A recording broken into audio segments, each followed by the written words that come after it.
বন্ধুবর হযরত মাওলানা হাফিজুর রহমান সিদ্দিক দামাত বারাকাতুহুল আলিয়া প্রতিষ্ঠিত জামিয়া তালিমিয়া ঢাকার উদ্যোগে আয়োজিত আজকের এই মাহফিলে দেশের বরেণ্য উলামায়ে কেরাম ইতিমধ্যে আপনাদের মাঝে উপস্থিত হয়েছেন।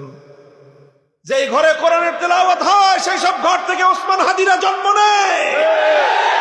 পৃথিবীর সমস্ত বিশ্ববিদ্যালয়ের শিক্ষা তাকে আল্লাহর কোরআনের নূর থেকে বঞ্চিত করতে পারে না। সব শিক্ষা গ্রহণ করার পর আবার তার হৃদয় থেকে আল্লাহর কোরআনের নূর উচ্ছ্বরিত হয়। শুধু তাই সে একা নূরানি আলোকিত হয় তা নয়, গোটা দেশ এবং সমাজ তার কোরআনের আলোয় উদ্ভাসিত হয়ে ওঠে। আমরা পরিকল্পনা করছি, আমরা এদেশের মানুষকে স্বপ্ন দেখাচ্ছি ইনশাআল্লাহ আল্লাহর রহমতের উপর ভরসা করে বাংলার মানুষ আজ আলেম সমাজের নেতৃত্বে আস্থা রেখে যেভাবে তারা ঐক্যবদ্ধ হচ্ছে, আমরা বাংলার মানুষকে প্রতিশ্রুতি দিয়েছি যদি ইনশাআল্লাহ আল্লাহর রহমত শামিলে হাল হয়, আগামীর বাংলাদেশ হবে ইসলামের বাংলাদেশ, খেলাফতের বাংলাদেশ, আল কোরআনের বাংলাদেশ।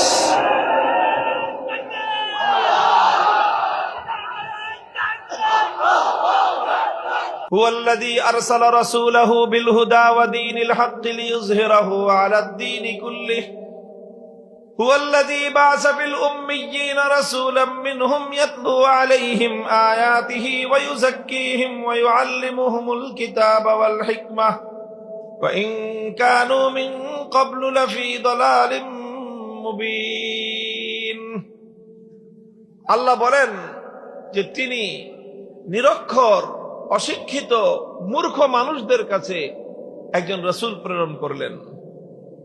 রাসূলাম মিনহুম, সেই অশিক্ষিত মূর্খ একটি পশ্চাৎপর বেদুইন মরু সভ্যতার একটি জাতির মধ্য থেকে আল্লাহ পাক রব্বুল ইজ্জত একজন রাসূল প্রেরণ করলেন। সেই রাসূল 4 দফা কর্মসূচি নিয়ে আল্লাহর পক্ষ থেকে আগমন করলেন। কয় দফা কর্মসূচি?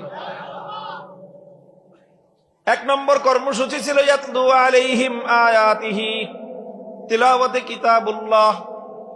2 নম্বর কর্মসূচি ছিল তালিমে কিতাবুল্লাহ। 3 নম্বর কর্মসূচি ছিল তালিমে হিকমত। 4 নম্বর কর্মসূচি ছিল তাজকিয়াহ। তিলাওয়াতে কিতাবুল্লাহ, তালিমে কিতাবুল্লাহ, হিকমতু কিতাবিল্লাহ, আত-তাজকিয়াতু বিকিতাবিল্লাহ। 4 কর্মসূচির মাধ্যমে সেই বর্বর অসভ্য মানুষগুলোকে আল্লাহর পয়গম্বর সাল্লাল্লাহু আলাইহি ওয়াসাল্লাম সোনার মানুষে পরিণত করেছিলেন। জাহেলি যুগকে তিনি আলোকিত যুগে রূপান্তরিত করেছিলেন।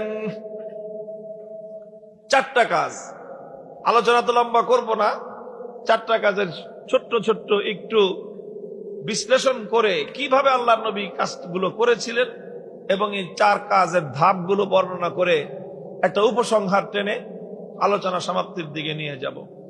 রাসূল আকরাম সাল্লাল্লাহু আলাইহি ওয়াসাল্লামের সর্বপ্রথম বুনিয়াদী কর্মসূচি, আল্লাহর নবী যে বিপ্লব করেছিলেন সেই বিপ্লবের ভিত, সেই বিপ্লবের বুনিয়াদ ছিল তিলাওয়াতু কিতাবিল্লাহ। ইয়াতলু আলাইহিম আয়াতিহি, আল্লাহর নবী উম্মতের ঘরে ঘরে কোরআনে কারীমের তেলাওয়াতের গুঞ্জরণ তুলেছিলেন। ঘরগুলো থেকে নারী আর পুরুষরা কোরআনের তেলাওয়াত করত। ঘরের শিশুরা মায়ের গর্ভ থেকে জন্ম নিয়ে মায়ের বুকের দুধ ছাড়ার পরেই তারা আল্লাহর কিতাবের তেলাওয়াত শিখতে আরম্ভ করত। বৃদ্ধ বৃদ্ধা, যুবক যুবতী, শিশু কিশোর, এমনকি একেবারে সদ্য নবজাতক কিছুদিন পরেই যখন তার মুখে কথা ফুটত তখন তার মুখের কথায়, মুখের ভাষায় আল্লাহর কোরআনে কারীমের আয়াত তেলাওয়াত হতে থাকত। ইয়াতলু আলাইহিম আয়াতিহি, তেলাওয়াতে কিতাবুল্লাহ, এটা ইসলামের আল্লাহর রাসূল সাল্লাল্লাহু আলাইহি ওয়াসাল্লামের সর্বপ্রথম এবং সবচেয়ে বুনিয়াদী বৈপ্লবিক কর্মসূচি। এটা খুব ভালো করে বুঝতে হবে। আমরা অনেকে কোরআনে কারীমের তেলাওয়াতকে একটা মামুলি বিষয় মনে করি।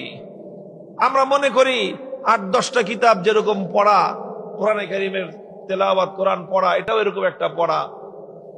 অনেকে আবার 1 ধাপ অগ্রসর হয়ে এটাও বলে যে কোরআনে কারীম না বুঝে পড়লে কি লাভ, এটা শুধুমাত্র তোতা পাখির মতো রটনা করলে লাভ আছে কোনো?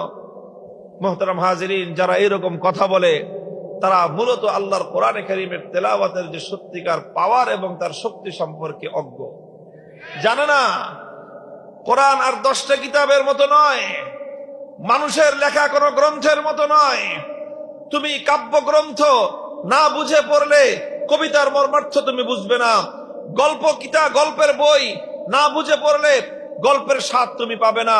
উপন্যাসের বই না বুঝে পড়লে উপন্যাসের চরিত্রগুলোকে তুমি ধারণ করতে পারবে না। কোন দর্শন শাস্ত্রের বই না বুঝে পড়লে দার্শনিক হতে পারবে না। তুমি সায়েন্সের বই, মেডিকেল সায়েন্সের বই না বুঝে পড়লে ডাক্তারি বিদ্যার কিছুই তুমি বুঝতে পারবে না। যে কোনো ইঞ্জিনিয়ারিং এর বই না বুঝে পড়লে ইঞ্জিনিয়ারিং শাস্ত্র সম্পর্কে তোমার কোনো নলেজ হবে না, কোনো লাভ হবে না, কোনো উপকার হবে না। দুনিয়ার সব গ্রন্থ সম্পর্কে এই কথা বলা যায় যে না বুঝে পড়লে কোনো লাভ নাই, এক্সেপ্ট আল কোরআনুল কারীম। কোরআন এমন এক কিতাব, বুঝে পড়লে যেমন লাভ আছে, না বুঝে পড়লেও কোরআন মানুষের হৃদয়ের মধ্যে তার অ্যাকশন এবং তার ক্রিয়া সে করতেই থাকে। মুহতারাম হাজিরিন, হাদিসের পাতাগুলিতে হযরত আবু বকর সিদ্দিক রাদিয়াল্লাহু তাআলা আনহুর ঘটনা বর্ণিত হয়। একবার আবু বকর সিদ্দিক রাদিয়াল্লাহু তাআলা আনহু তিনি মক্কা ছেড়ে যাত্রা শুরু করেছেন, চলে যাবেন, মক্কা ছেড়ে চলে যাবেন। পথিমধ্যে ইবনুদ দাগিনা নামে একজন সর্দার কিসমের লোক, একটা গোত্র প্রধান, সে আবু বকর সিদ্দিকের সঙ্গে দেখা। বলল, আবু বকর তুমি কোথায় যাও? হযরত আবু বকর বললেন যে আমি মক্কায় থাকবো না, আমি চলে যাব অন্য কোথাও। কেন চলে যাবে? মক্কার মানুষজন আমার সাথে খুব অসদাচরণ করতেছে, তারা দুর্ব্যবহার করতেছে, তারা আমার উপর জুলুম করতেছে, এই জন্য আমি আর মক্কায় না থাকার সিদ্ধান্ত নিয়েছি। ইবনুদ দাগিনা বলল যে আবু বকর, তোমার মতো মানুষ যদি মক্কা থেকে চলে যায়, এটা মক্কার জন্য ডিসক্রেডিট হবে, এটা মক্কার মানুষের জন্য কলঙ্ক বয়ে আনবে। আরবের মানুষরা মক্কার মানুষকে খারাপ মনে করবে, বলবে যে যেই সমাজ, যেই এলাকার মানুষ আবু বকরকে তাদের এলাকায় রাখতে পারে না, আবু বকরের মতো মহানুভব মানুষ যেই এলাকার মানুষের উৎপীড়নের কারণে এলাকা ছেড়ে চলে যায়, সেই এলাকাটা খুবই বাজে এলাকা, সেই এলাকার মানুষ খুব খারাপ, বদনাম চারিদিকে ছড়ায় যাবে। কাজী তুমি এই এলাকা ছেড়ে যেতে পারবে না, তোমার কি সমস্যা আমি দেখব। ইবনুদ দাগিনা হযরত আবু বকরকে নিয়ে মক্কায় আসলো। মক্কায় এসে মক্কার লোকজনদেরকে জমায়েত করলো। লোকজনদেরকে জমায়েত করে বলল যে দেখো, আবু বকরের মতো পরোপকারী মানুষ, যার সম্পদের দ্বারা দরিদ্রের উপকার হয়, যার আহারের দ্বারা ক্ষুধার্ত মানুষের তার ক্ষুধা মিটে, যার সম্পদের দ্বারা অসুস্থ মানুষের চিকিৎসা হয়, এই রকম একজন মহানুভব পরোপকারী মানুষ যদি এই এলাকায় থাকতে না পারে, তাহলে এই এলাকার মানুষের জন্য একটা চরম দুর্ভাগ্যের বিষয় হবে, তাদের জন্য দুর্নামের কারণ হবে। কাজী তোমরা আবু বকরকে উৎপীড়ন করো না, তার সঙ্গে অসদাচরণ করো না, আবু বকরকে মক্কায় থাকতে দাও। মক্কার লোকেরা বলেছিল ঠিক আছে, আবু বকর থাকবে, আমাদের কোনো আপত্তি নাই। সে আমাদের বাপদাদার ধর্ম ছেড়ে মুহাম্মদের ধর্ম গ্রহণ করেছে সাল্লাল্লাহু আলাইহি ওয়াসাল্লাম, সেটা নিয়েও আমাদের আপত্তি নাই। সে তার ধর্মকর্ম করুক, সে তার নবী নামক আর মুহাম্মদ সাল্লাল্লাহু আলাইহি ওয়াসাল্লামের উপর নাজিলকৃত কোরআন পড়ুক, সেটা নিয়েও কোনো আমাদের আপত্তি নাই। কিন্তু আমাদের শুধু একটা শর্ত মানতে হবে। কি শর্ত? আবু বকর কোরআন তেলাওয়াত করবে, সে তার ঘরের বাইরে আঙ্গিনায় তেলাওয়াত করে, উঠানে দাঁড়িয়ে তেলাওয়াত করে, ওটা করতে পারবে না। সে তার ঘরের ভিতরে দরজা বন্ধ করে, জানালা বন্ধ করে সারাদিন 24 ঘন্টা তেলাওয়াত করুক, আমাদের কোনো আপত্তি নেই। ভাই এটা কেমন কথা?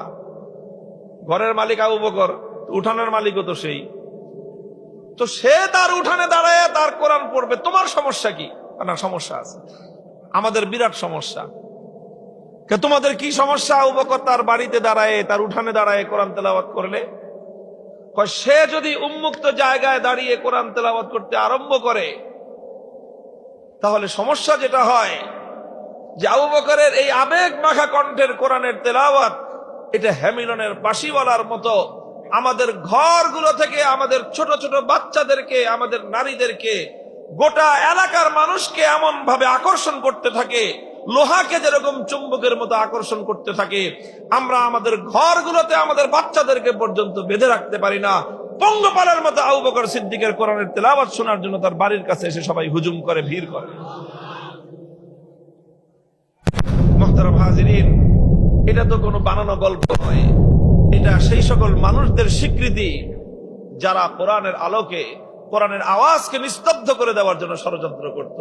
তারাও স্বীকার করত যে এই কোরআনের তেলাওয়াতের মধ্যে এমন এক জাদু আছে, কোরআনের তেলাওয়াতের মধ্যে এমন এক জাদুকরী ক্ষমতা আছে যে এটা মানুষকে যখন আকৃষ্ট করা শুরু করে, পৃথিবীর কোন শক্তি তাকে বেঁধে রাখতে পারে না। হুয়াল্লাযী বা'আসা ফিল উম্মিয়্যিনা রাসূলাম মিনহুম ইয়াতলু আলাইহিম আয়াতিহি।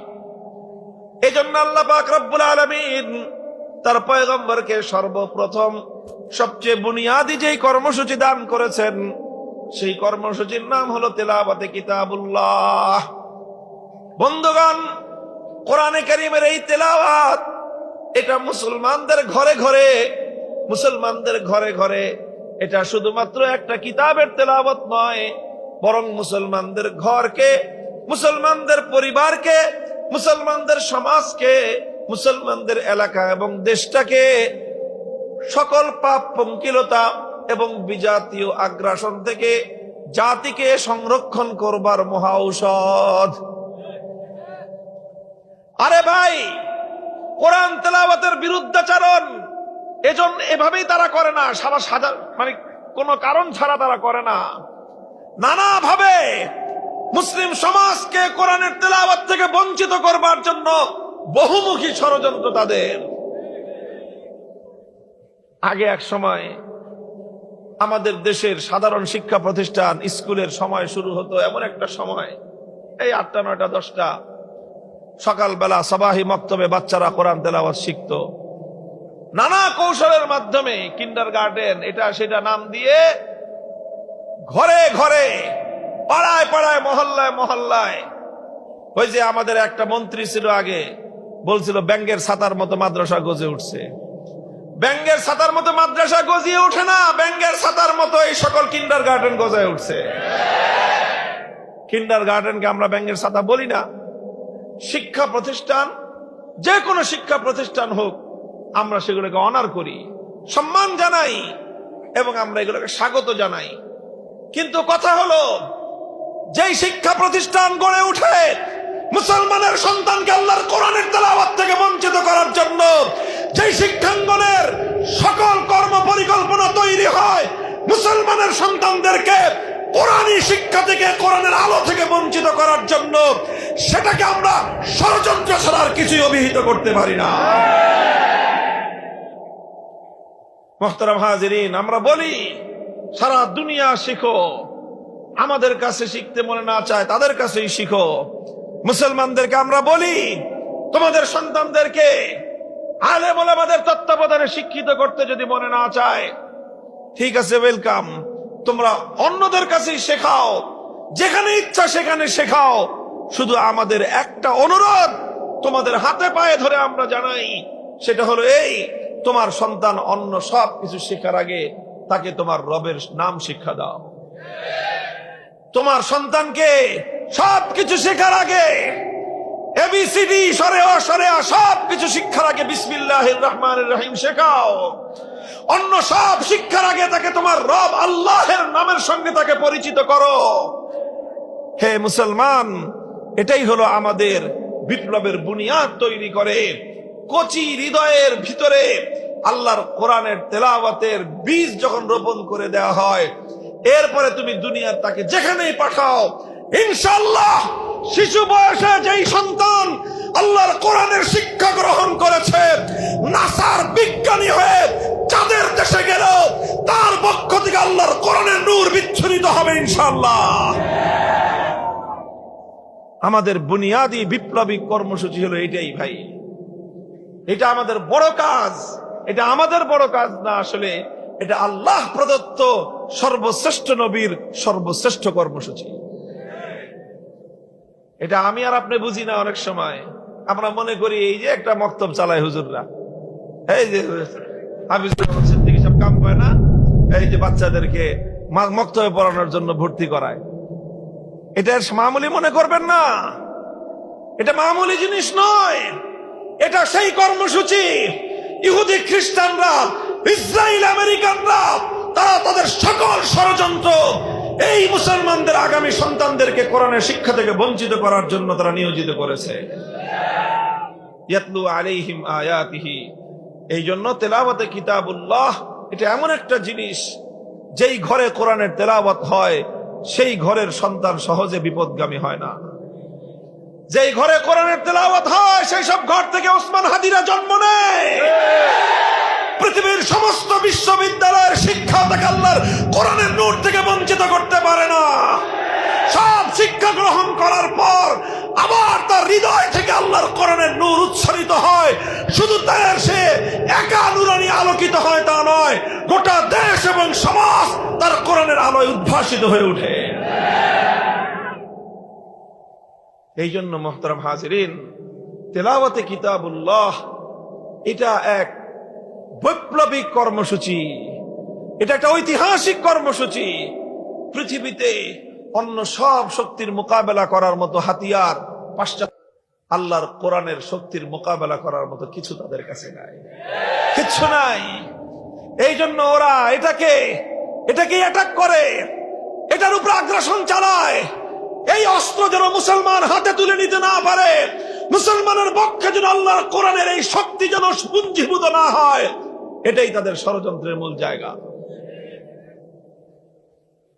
মুহতারাম হাজিরিন, এই জন্য বলেছিলাম ইয়াতলু আলাইহিম আয়াতিহি, সর্বপ্রথম রাসূল আকরাম সাল্লাল্লাহু আলাইহি ওয়াসাল্লামের বুনিয়াদি কাজ ছিল কোরআনে কারীমের তেলাওয়াতের গুঞ্জরণ উম্মতের ঘরে ঘরে, উম্মতের কণ্ঠে কণ্ঠে, উম্মতের বুকে বুকে আল্লাহর কোরআনের এই তেলাওয়াতের আমানতকে রক্ষা করা, এই আমানত সঁপে দেওয়া, যেন উম্মতের প্রতিটি ফর্দ, উম্মতের প্রতিটি ব্যক্তি, উম্মতের প্রতিটি নারী পুরুষ, উম্মতের প্রতিটি শিশু আবাল বৃদ্ধ বনিতা, প্রত্যেকটা মানুষ যেন আল্লাহর কোরআনে কারীমের তেলাওয়াত শিখতে পারে এবং আল্লাহর কোরআনের তেলাওয়াতে অভ্যস্ত হয়।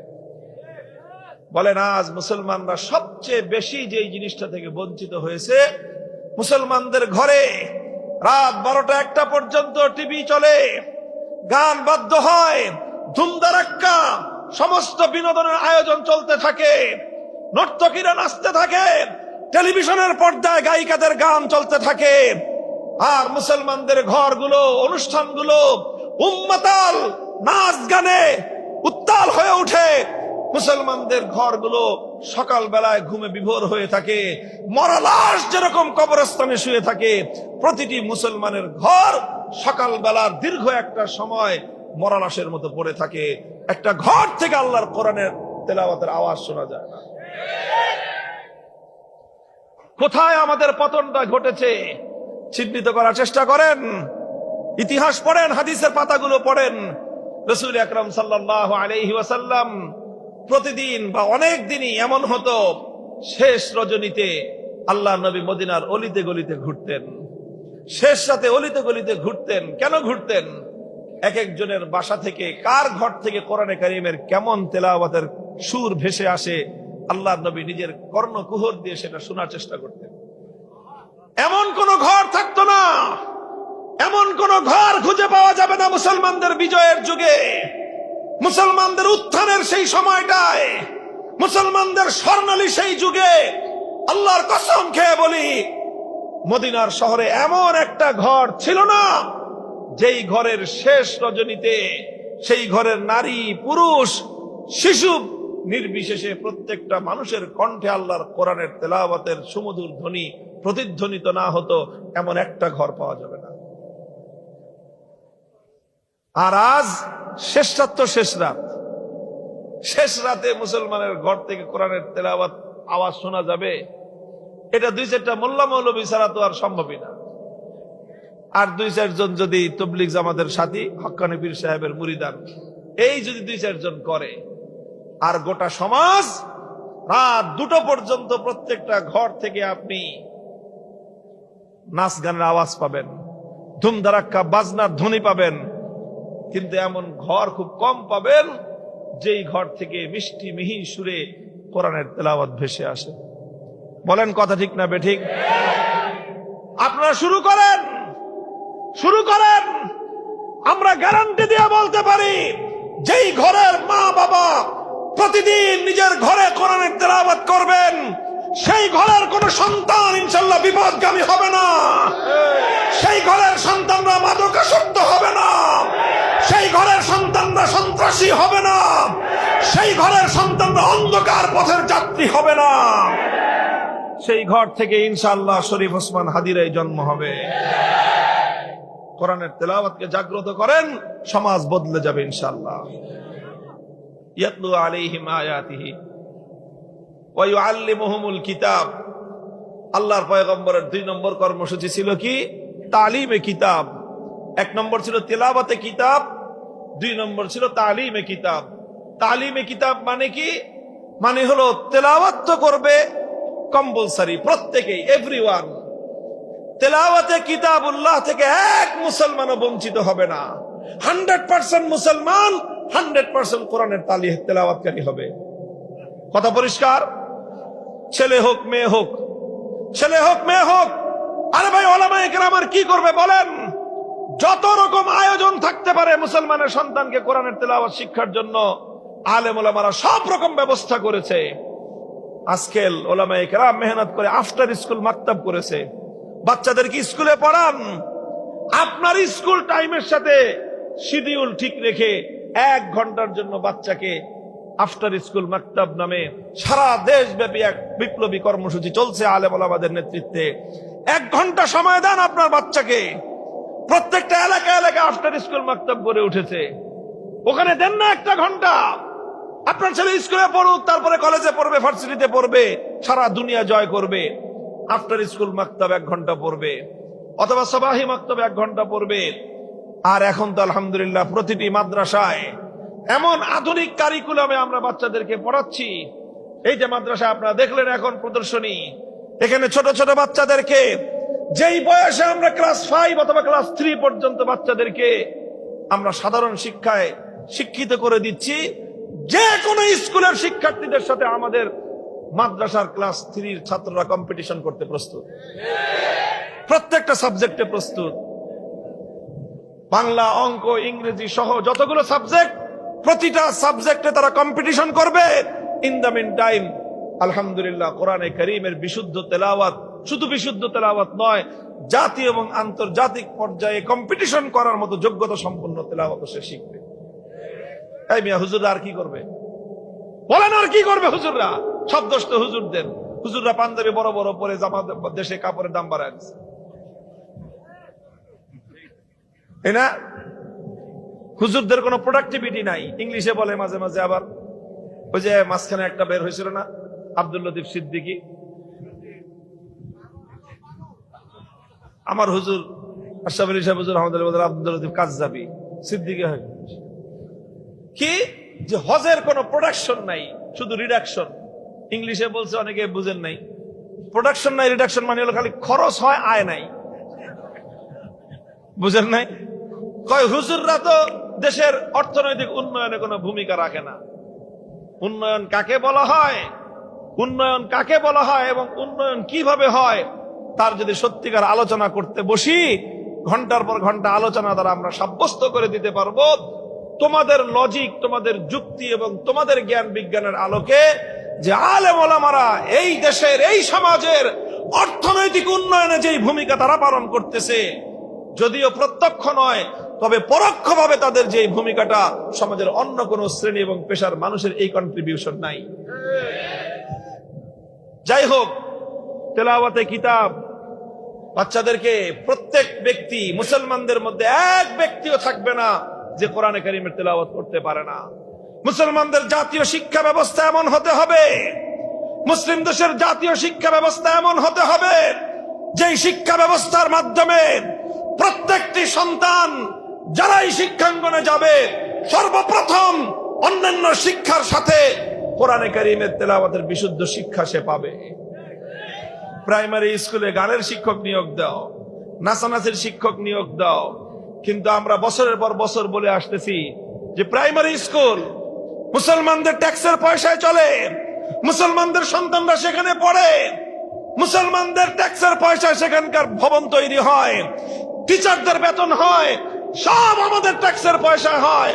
অথচ সেই প্রাইমারি স্কুলগুলোতে আমাদের বাচ্চাদেরকে কোরআন শিক্ষা দেওয়ার জন্য না সিলেবাস আছে, না একজন করে শিক্ষক নিয়োগ দেওয়ার দাবি পূরণ করার কোনো ইচ্ছা আছে তাদের।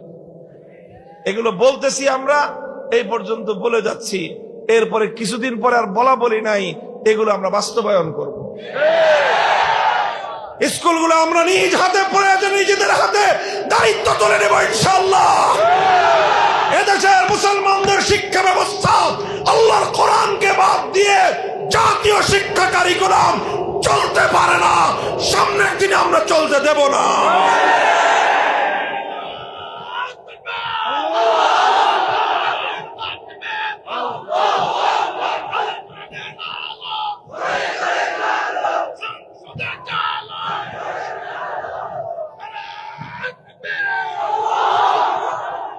কাজেই তিলাওয়াতে কিতাবুল্লাহ উলামায়ে কেরাম নিজেদের দায়িত্বে করছেন, আলেম সমাজ আমরা নিজেরটা খেয়ে নিজেরটা পড়ে আমাদের ভক্ত অনুরক্তদের সহযোগিতায় রাষ্ট্রের কোন ধরনের পার্টিসিপেশন ছাড়া, উইদাউট এনি পার্টিসিপেশন, তোমাদের কোন ধরনের অংশগ্রহণ ছাড়া কোটি কোটি মুসলমানের সন্তানদেরকে আমরা শিক্ষিত করতেছি, কোরআনের শিক্ষা দিচ্ছি, অন্যান্য শিক্ষা দিচ্ছি।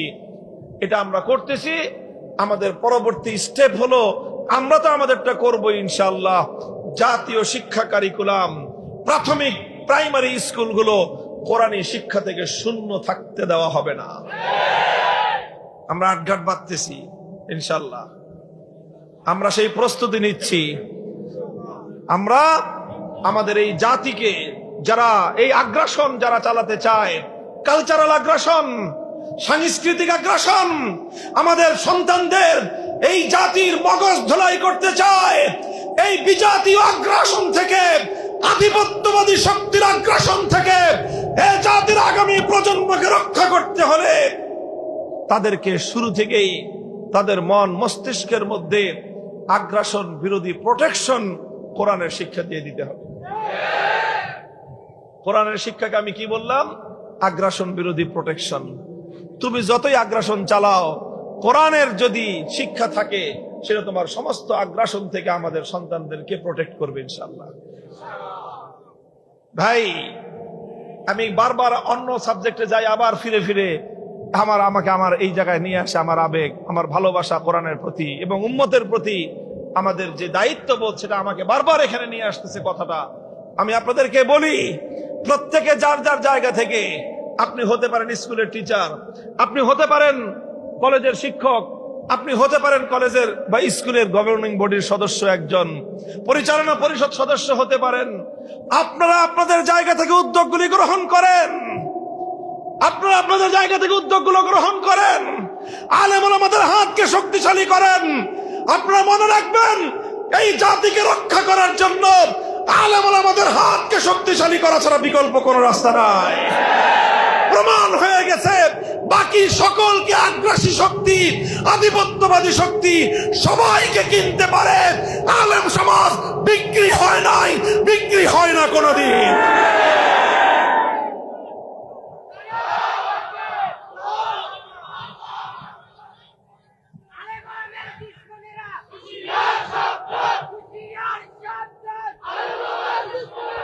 মুহতারাম হাজিরিন, এই জন্য ইয়াতলু আলাইহিম আয়াতিহি, সবচেয়ে বুনিয়াদী কাজ কোরআনের তেলাওয়াতের শিক্ষা ব্যাপক করতে হবে।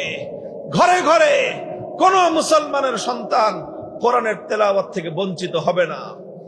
যারা কোরআনের তেলাওয়াত থেকে শিশুদেরকে বঞ্চিত করে, তারা সবচেয়ে বেশি শিশু অধিকার লঙ্ঘনকারী, ওরা সবচেয়ে বড় মানবাধিকার লঙ্ঘনকারী। মানবাধিকার লঙ্ঘন, শিশুর অধিকার লঙ্ঘনের বিরুদ্ধে জিরো টলারেন্স নীতিতে দেশ এবং জাতিকে পরিচালনা করতে হবে। তুমি তোমার শিশু সন্তানকে কোরআনের শিক্ষা থেকে বঞ্চিত করছো, মানে তুমি তোমার সন্তানের উপর সবচেয়ে বড় জুলুম করতেছো। তোমাদের এই অধিকার নাই, ইউ হ্যাভ নো রাইট। তোমাদের কোনো অধিকার নাই একটা শিশুর উপরে অত্যাচার করার, এই জুলুম করার। তুমি সন্তান জন্ম দিয়েছো বলে তুমি সন্তানের মালিক হও নাই। তোমার এই সন্তান কোরআনী শিক্ষা পাওয়ার তার মৌলিক অধিকার, বেসিক রাইট, এটা তার বেসিক রাইট। এই অধিকার তাকে দিতেই হবে, দিতেই হবে। কোন মুসলমানের সন্তান যেন আগামীর বাংলাদেশে কোরআনী শিক্ষা থেকে বঞ্চিত হতে না পারে। আমরা তার রাজনৈতিক, রাষ্ট্রীয়, প্রশাসনিক এবং সর্বশেষ সামাজিক ভাবে আমরা এটাকে প্রতিরোধ গড়ে তুলবো ইনশাআল্লাহ। ওয়ায়ুআল্লিমুহুম, আল্লাহর পয়গম্বরের 2 নম্বর শিক্ষা হলো, কর্মসূচি ছিল তালিমে কিতাব। তালিমে কিতাবের অর্থ হলো এই, যেই তেলাওয়াত আল্লাহর নবী প্রথম শেখালেন, এরপরে দ্বিতীয় ধাপে হলো কোরআনের মর্ম বুঝানো। কোরআনের মর্ম বুঝানো, কোরআনের মিনিং বুঝানো, যে তুমি যেটা তেলাওয়াত করলা সেখানে তুমি কি তেলাওয়াত করলা, আসো এবার তুমি কোরআনের মর্ম বুঝার চেষ্টা করো। আলহামদুলিল্লাহ, আমাদের মাদ্রাসাগুলোর 10 বছর 12 বছরের শিক্ষা কারিকুলাম কোরআনের এই পূর্ণ মর্ম ব্যাখ্যা সহ বোঝানোর জন্যই এটার কোর্স, কওমি মাদ্রাসার শিক্ষা কোর্স আজকে সারা দুনিয়া ব্যাপী সর্বশ্রেষ্ঠ শিক্ষা কোর্স। ওয়ায়ুআল্লিমুহুমুল কিতাব, রাসূল আকরাম সাল্লাল্লাহু আলাইহি ওয়াসাল্লাম বিভিন্ন ভাবে উম্মতকে কোরআনে কারীমের মর্ম বোঝাতেন, মর্ম শিক্ষা দিতেন, এবং সাহাবায়ে কেরাম তারা কোরআনে কারীমের মর্ম বোঝার জন্য দীর্ঘ দীর্ঘ সাধনা করতেন। 3 নম্বর কর্মসূচি হলো ওয়ায়ুআল্লিমুহুমুল কিতাব ওয়াল হিকমাহ, তালিমে হিকমত। তালিমে হিকমতের অর্থ কি? তালিমে হিকমতের অর্থ হলো, নবীজি প্রথমে কোরআনে কারীমের তেলাওয়াত করলেন, তারপরে যেটা তেলাওয়াত করলেন তালিমে কিতাবের আন্ডারে সেটার মর্ম বুঝালেন। এবার 3 নম্বর কর্মসূচি হলো তালিমে হিকমত। তালিমে হিকমতের অর্থ কি? তালিমে হিকমতের অর্থ হলো, যেটা এতদিন তোমাকে থিওরিটিক্যালি কোরআনের যেই মর্ম বুঝিয়েছি, এবার সেটা সমাজে, জীবনে প্র্যাকটিক্যাল করে দেখানো হবে। বুঝেন না এই কথাটা? এই খুব লক্ষ্য করে বুঝেন, মাদ্রাসার ছাত্র তালেবে ইলমরা খেয়াল করে বুঝো, বিষয়টা খুব খুব জরুরি, গুরুত্বপূর্ণ। এবং আমাদের যে তৎপরতাগুলো, ওলামায়ে কেরামের যে কর্মসূচিগুলো, এর মধ্যে একটা ধারাবাহিকতা আছে এবং একটা ইন্টার রিলেশন, একটার সাথে আরেকটা যে সংযোগ, সম্পর্ক, সেটা তোমাকে বুঝতে হবে। 1 নম্বর কর্মসূচি কি বললাম? তেলাওয়াতে কিতাবুল্লাহ। 1 নম্বর কর্মসূচি কি? কোরআনের তেলাওয়াত, কিতাবুল্লাহর কি? তেলাওয়াত, এটা 1 নম্বর। 2 নম্বর হলো কিতাবুল্লাহ তালিম। 2 নম্বর কি? কিতাবুল্লাহ তালিম। তেলাওয়াত মানে হলো পড়া, তালিম মানে কি? অর্থ বুঝা। তালিম মানে কি? অর্থ বুঝা। এবার আসছে তালিমে হিকমত, অর্থাৎ হিকমতু কিতাবিল্লাহ। এটার অর্থ কি? এটার অর্থ হলো, যেটা কোরআনের যেই আয়াতের অর্থ তুমি ব্যাখ্যা দিয়ে বুঝলা, শব্দ দিয়ে বুঝলা, এবার সেটা প্র্যাকটিক্যাল বাস্তবায়ন করো। কি করো? প্র্যাকটিক্যাল বাস্তবায়ন করো। আমি যেমন আপনাকে উদাহরণ দেই, কোরআনে কারীমের একটা আয়াত তেলাওয়াত করা হলো, আস-সারিকু ওয়াস-সারিকাতু ফাকতাউ আইদিয়াহুমা জাযাআম বিমা কাসাবা নাকালাম মিনাল্লাহ ওয়াল্লাহু আজিজুন হাকীম। কোরআনে কারীমের এরকম অসংখ্য আয়াত।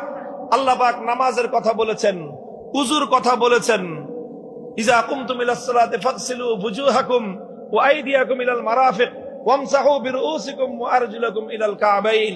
হে মুমিন, তুমি যখন নামাজ পড়তে চাও তখন তুমি কি করবে? উযু করবে। উযু কিভাবে করবে? মুখ ধৌত করবে, হাত ধৌত করবে, মাথা মাসাহ করবে, পাও ধুইবে। আল্লাহর কোরআন সংক্ষেপে মৌলিক কথাগুলো বলে গেছে। আল্লাহর নবী এটার মর্ম প্রথমে কথা দিয়ে বোঝাতেন, ব্যাখ্যা দিয়ে বোঝাতেন, যে নামাজ পড়তে চাইলে পবিত্রতা অর্জন করতে হয়। পবিত্রতার অর্থ হলো উযু করতে হবে। উযু কেমনে করবে? হাত ধুবে, মুখ ধুবে, তারপরে মাথা মাসাহ করবে, পাও ধুবে। এই সব কথাগুলি বলার দ্বারাই আল্লাহর নবীর দায়িত্ব শেষ হলো না। নবীজি এবার 3 নম্বর দায়িত্ব পালন করতেন। বলতেন, দেখো আসো, আমি তোমাদেরকে উযু করা, কেমনে উযু করতে হয় সেটা হাতে কলমে শিক্ষা দিব। এরপরে নবীজি নিজে উযু করে সাহাবায়ে কেরামকে উযুর শিক্ষা দিয়েছেন। নিজে নামাজ পড়েছেন, সাহাবায়ে কেরামকে বলেছেন, আল্লাহর কোরআন যে তোমাদেরকে নামাজ পড়তে বলে, আমি তোমাদেরকে নামাজ পড়ার প্র্যাকটিক্যাল ট্রেনিং দেই। আল্লাহর নবী উম্মতকে বললেন, সাল্লু কামা রাআইতুমুনি উসাল্লি, আমাকে যেভাবে নামাজ পড়তে দেখেছো তোমরা ঠিক সেইভাবে নামাজ পড়বা। শুধুমাত্র কিতাব পড়ে নামাজ শেখা যায় না, নামাজ শিখতে হলে দেখে দেখে নামাজ শিখতে হয়। অর্থাৎ প্র্যাকটিক্যাল করা, প্র্যাকটিক্যাল। মনে রাখবেন, ইসলাম যতটা না থিওরিটিক্যাল সাবজেক্ট, তার চেয়ে বেশি ইসলাম প্র্যাকটিক্যাল সাবজেক্ট। শুধু থিওরি পড়ে ইসলাম বোঝা যায় না, প্র্যাকটিক্যাল শিখতে হয়। কাদের কাছ থেকে শিখতে হয়? উলামায়ে কেরামের কাছ থেকে ইসলামের প্র্যাকটিক্যাল শিখতে হয়। এই প্র্যাকটিক্যাল শিক্ষাটাকেই বলা হয় তালিমে হিকমত। কোরআনের আয়াত নাজিল হলো, কোরআনের আয়াত নাজিল হলো যে হাত কেটে দাও চোর চুরি করে ধরা পড়লে। তেলাওয়াত হলো আস-সারিকু ওয়াস-সারিকাতু ফাকতাউ আইদিয়াহুমা। কোরআনের আয়াত তেলাওয়াত করলেন আল্লাহর নবী। 1 নম্বর দায়িত্ব শেষ হলো। তারপরে হাত কখন কাটতে হবে, কতটুকু সম্পদ চুরি করলে হাত কাটা যাবে, কে চুরি করলে হাত কাটা যাবে, কোন পরিস্থিতিতে চুরি করলে হাত কাটা যাবে, এর অনেক লম্বা ব্যাখ্যা আছে। শুধু একজন চুরি করছে, মসজিদের জুতা চুরি করছে, বাস ধরে পিঠা মেরে ফেললেন। হ্যাঁ, একজনের পকেটে হাত দিয়ে আপনার 10 টাকা চুরি করছে, 100 টাকা চুরি করছে, বাস ওরে পিঠা মেরে ফেললেন। আপনারা রাস্তাঘাটের ছেঁচড়া চোরদেরকে যেই পরিমাণ শায়েস্তা করেন, ভদ্রবেশী লক্ষ লক্ষ কোটি টাকা কলমের খোঁচায় যারা চুরি করে, তাদের ব্যাপারে এই সমাজ নির্বিকার বসে থাকে। তাদের পিছনে গোটা সমাজ তাদেরকে জিন্দাবাদ ধ্বনি দেয়, তাদের পিছনে গোটা সমাজ দৌড়াতে থাকে। আরে ছেঁচড়া চোররা সমাজকে যতটা না উৎপীড়ন করে, ভদ্রবেশী মুখোশধারী উচ্চ শিক্ষিত চোরেরা, এক চোর সারা দেশের সকল ছেঁচড়া চোরদের চেয়ে বেশি চুরি করে।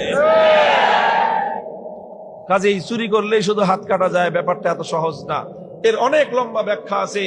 এটা আল্লাহর নবী সাহাবায়ে কেরামকে ব্যাখ্যা দিয়ে বুঝালেন যে কোন চোরের হাত কাটা যাবে, কখন হাত কাটা যাবে, কিভাবে হাত কাটা চোরের অপরাধ কিভাবে প্রমাণ হইতে হবে, কেমনে প্রমাণ হলে কিভাবে হাত কাটতে হবে, বিস্তারিত সব ব্যাখ্যা আল্লাহর নবী শিক্ষা দিলেন। এখানে দায়িত্ব শেষ হলো না। যখন ঘটনা ঘটলো, চুরি হলো, চোর ধরা পড়লো, আল্লাহর পয়গম্বর যেদিন মক্কা বিজয় করলেন, মক্কা বিজয়ের পরের দিন সেখানে চুরির ঘটনা ঘটে গেল, চোর ধরা পড়ে গেল। সাধারণ কোন চোর নয়, সম্ভ্রান্ত পরিবারের চোর, এক মহিলা চোর, নাম হলো তার ফাতেমা। সাধারণ কোন ঘরের মেয়ে না, একটা উচ্চ বংশের সম্ভ্রান্ত বংশের মেয়ে। স্বয়ং আল্লাহ রাসূল সাল্লাল্লাহু আলাইহি ওয়াসাল্লামের সাথে যেই বংশের, যেই পরিবারের ব্লাড কানেকশন, নবীজির যে নানির গোষ্ঠী ছিল, সেই বনু মখজুম গোত্রের মেয়ে ফাতেমা মখজুমিয়া চুরি করে ধরা পড়লো। মক্কার লোকজন চিন্তা করলো যে এখন যদি মেয়েটার হাত কাটা যায়, একটা মেয়ের হাত কাটা যাবে, সঙ্গে পুরা বংশের নাক কাটা যাবে। কাজেই যে করেই হোক তদবির করা শুরু করলো যে মেয়েটার যেন হাত না কাটা যায়। তদবির করবে কে? শক্তিশালী আল্লাহর নবীর ঘনিষ্ঠ লোককে তৈরি করা হলো। উসামা ইবনে যায়েদকে বলা হলো, তুমি গিয়ে, সম্পর্কে তো তোমার দাদা লাগে, তোমাকে অনেক বেশি ভালোবাসে, তুমি গিয়ে তোমার দাদা মুহাম্মদ সাল্লাল্লাহু আলাইহি ওয়াসাল্লামকে বলবা, ইয়া রাসূলুল্লাহ, এই যে মামলাটা আসতেছে, এই মামলার আসামি কিন্তু আপনার নানির বাড়ির লোক, কাজী আপনি একটু এটাকে ম্যানেজ করে নিয়েন। সে গিয়ে তদবির করলো। আল্লাহ রাসূল সাল্লাল্লাহু আলাইহি ওয়াসাল্লাম ক্ষিপ্ত হয়ে উঠলেন। ফাকান্নামা ফুকিয়া ফি ওয়াজনাতিহি হাব্বুর রুম্মান, আমার নবীর চেহারা রক্তিম বর্ণ ধারণ করে লাল হয়ে গেল। মনে হলো যেন আমার নবীর চেহারার মধ্যে বেদানার রস ছিটিয়ে দেওয়া হয়েছে। নবীজি উসামাকে ধমক দিলেন, উসামা, আতাশফাউ ফি হাদ্দিন মিন হুদুদিল্লাহ, আল্লাহর কোরআনের বিধান বাস্তবায়ন হবে, তুমি তদবির বাণিজ্য নিয়ে আসছো, খবরদার আর কোনদিন যেন তোমাকে আমি আল্লাহর কোরআনের কোন বিধান বাস্তবায়নের পথে তদবির করে বাধা দেওয়ার জন্য তোমাকে আমি না দেখি। উসামাকে ধমক দিয়ে বিদায় করলেন।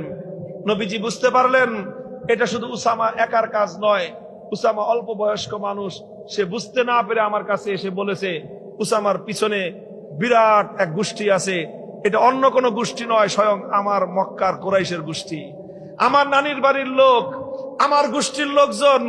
তারা মনে করেছে আগে যেরকম নেতার ভাগ্নি চুরি করলে, নেতার পোলা চুরি করলে, নেত্রীর ছেলে চুরি করলে, আপনজনরা চুরি করলে, চেয়ারম্যানের মামু, মন্ত্রীর দুলাভাই, এমপির শালা, এরা অপরাধ করলে তো কোনো শাস্তি নাই। কাজেই তারা মনে করেছে এখনো বুঝি সে আগের সিস্টেম। বুঝছে না বুঝছেননি ঘটনাটা? আল্লাহর নবী বুঝলেন যে শুধু উসামাকে একা ধমকালে হবে না, এই জাহিলিয়াত মক্কার প্রতিটা মানুষের অন্তরে অন্তরে গেঁথে আছে।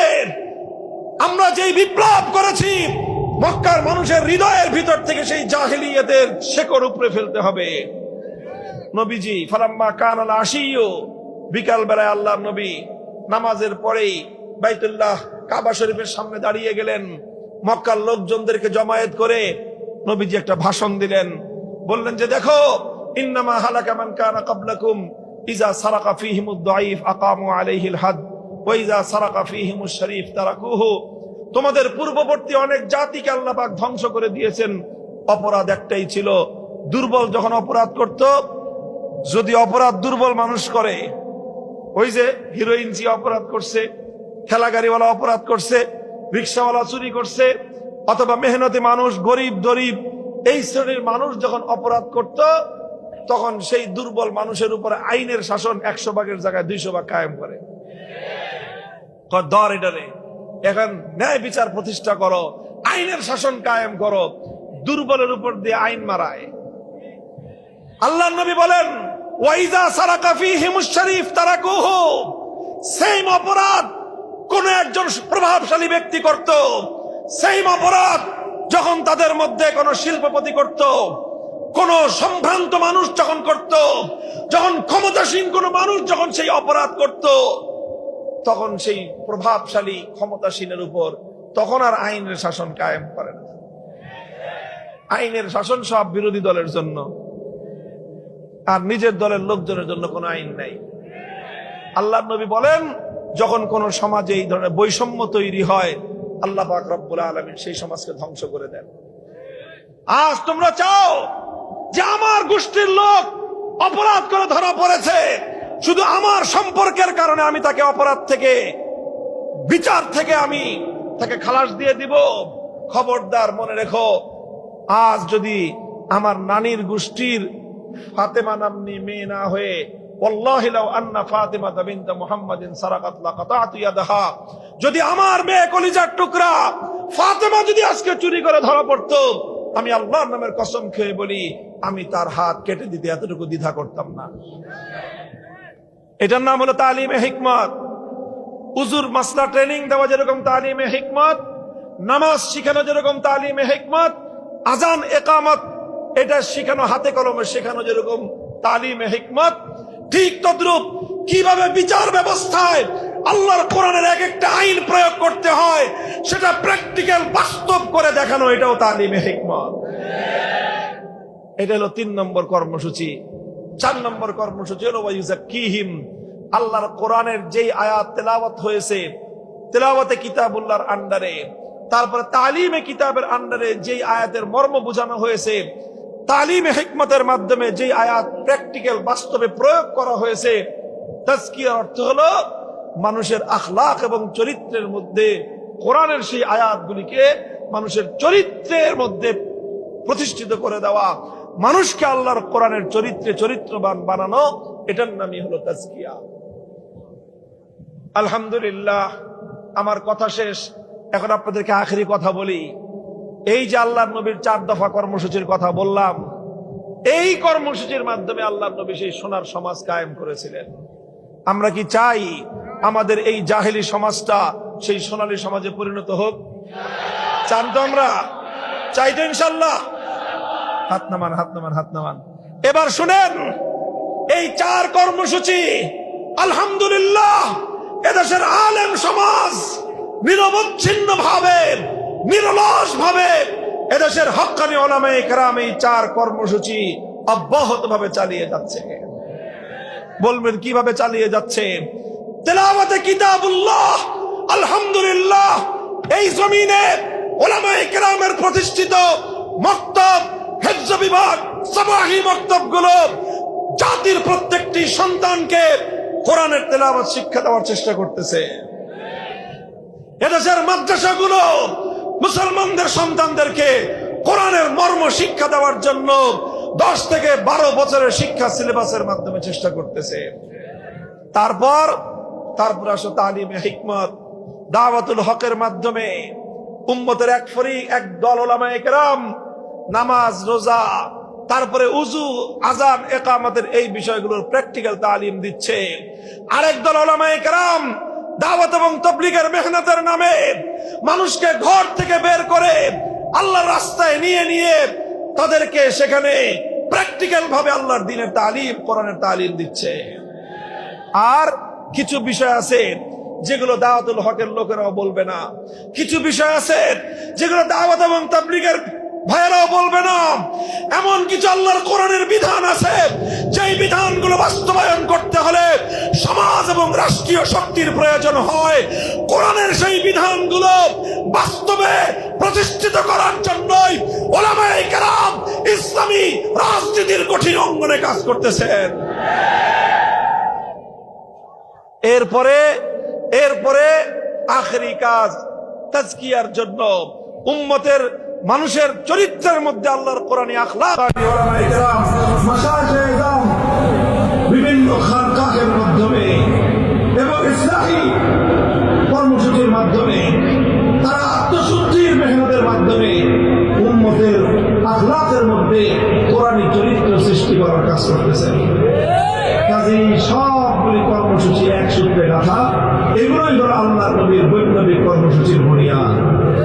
কাজেই মনে রাখতে হবে, এই কর্মসূচিগুলোর যে কোনো একটার যে বিরোধিতা করে সে শুধু একটা কর্মসূচির বিরোধিতা করে না, সে আল্লাহ পয়গম্বরের আনিত ইসলামের পূর্ণাঙ্গ কর্মসূচির বিরোধিতা করে। যারা আল্লাহর কোরআনের বক্তব্যগুলোকে যারা বন্ধ করে দিতে চায়, কোরআনী শিক্ষার আওয়াজকে যারা স্তব্ধ করে দিতে চায়, তারা যেমন ইসলামের দুশমন। যারা কোরআনের শিক্ষা, মাদ্রাসা শিক্ষাকে সংগঠিত করতে চায়, তারাও ইসলামের দুশমন।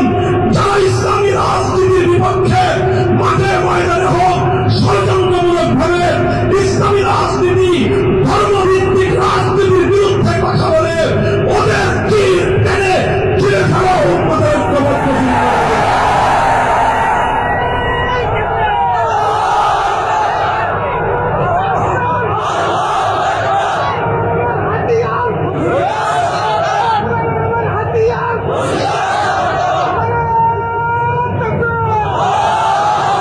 আলহামদুলিল্লাহ, এই সব কর্মসূচি চলছে এবং আস্তে আস্তে এটা দানা বাঁধছে, আস্তে আস্তে দানা বাঁধতেছে। বলেন ঠিক না বেশি? যারা মনে করো যে হুজুরদেরকে খুব দুর্বল দেখা যায়, ধাক্কা দিলেই পড়ে যাবে, তোমরা বোকার স্বর্গে বসবাস করতেছ। হুজুরদের বক্তব্যগুলো এরকম লড়বড়ে দেখা যায়, ভাঙ্গা কুড়ে ঘরের বক্তব্য মনে হয়, ধাক্কা দিতে এসে দেখো এই ভাঙ্গা কুড়ে ঘরের কোরআনী বক্তব্যকে ধাক্কা দিতে গিয়ে দ্য গ্রেট ব্রিটেন ভেঙ্গে টুকরো টুকরো হয়ে গেছে। ব্রিটেন ভেঙ্গে গেছে, কোরআনের বক্তব্য ভাঙে নাই। যারা আজ মনে করো মুখের ফুৎকার দিয়ে আল্লাহর জমিন থেকে কোরআনী ব্যবস্থাকে বাংলার জমিন থেকে বিদায় করে দিবে, উৎখাত করে দিবে বলেই তোমরা বোকার স্বর্গে বসবাস করছো। তোমরা তোমাদের স্বপ্ন দেখছো, আর আমরা পরিকল্পনা করছি। আমরা এদেশের মানুষকে স্বপ্ন দেখাচ্ছি ইনশাআল্লাহ, আল্লাহর রহমতের উপর ভরসা করে বাংলার মানুষ আজ আলেম সমাজের নেতৃত্বে আস্থা রেখে যেভাবে তারা ঐক্যবদ্ধ হচ্ছে, আমরা বাংলার মানুষকে প্রতিশ্রুতি দিয়েছি, যদি ইনশাআল্লাহ আল্লাহর রহমত শামিল হাল হয়, আগামীর বাংলাদেশ হবে ইসলামের বাংলাদেশ, খেলাফতের বাংলাদেশ, আল কোরআনের বাংলাদেশ।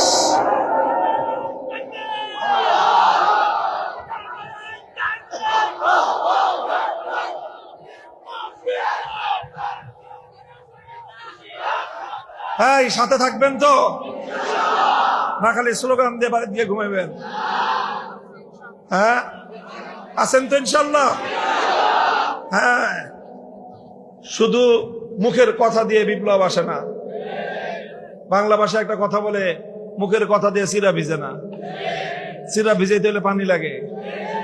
ঠিক তদ্রূপ বিপ্লব এমনি আসে না।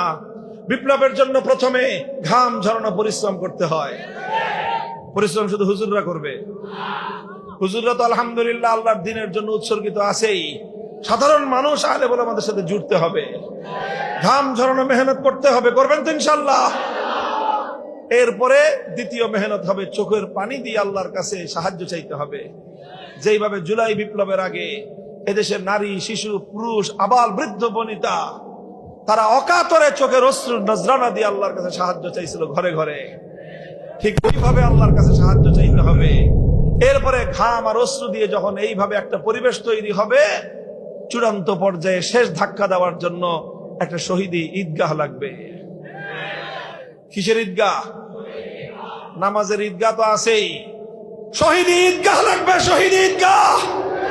সেই শহীদি ঈদগাহে প্রয়োজনে মাথায় কাফনের কাপড় পরে আল্লাহর জমিনে আল্লাহর কোরআনের রাজ কায়েম করবার জন্য শাহাদাতের শপথ নিয়ে কারা কারা হাজির থাকবা?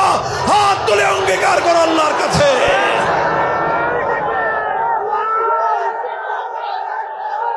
ইনশাআল্লাহ। এই এগুলো শুধু কথার কথা? এই শুধু কথার কথা না শপথ? বলো শপথ, বলো অঙ্গীকার। ইসলামী সমাজ গঠনের অঙ্গীকার, কোরআনের সমাজ গঠনের অঙ্গীকার। কার সাথে অঙ্গীকার? কার সাথে? বলো কার সাথে? আল্লাহ পাক রব্বুল আলামিন এই অঙ্গীকার পূরণের তৌফিক দান করেন। ওয়া আখিরু দাওয়ানা আলহামদুলিল্লাহি রাব্বিল আলামিন। আসসালামু আলাইকুম ওয়া রাহমাতুল্লাহ। আলহামদুলিল্লাহ, অসংখ্য ধন্যবাদ হযরতে দিক নির্দেশক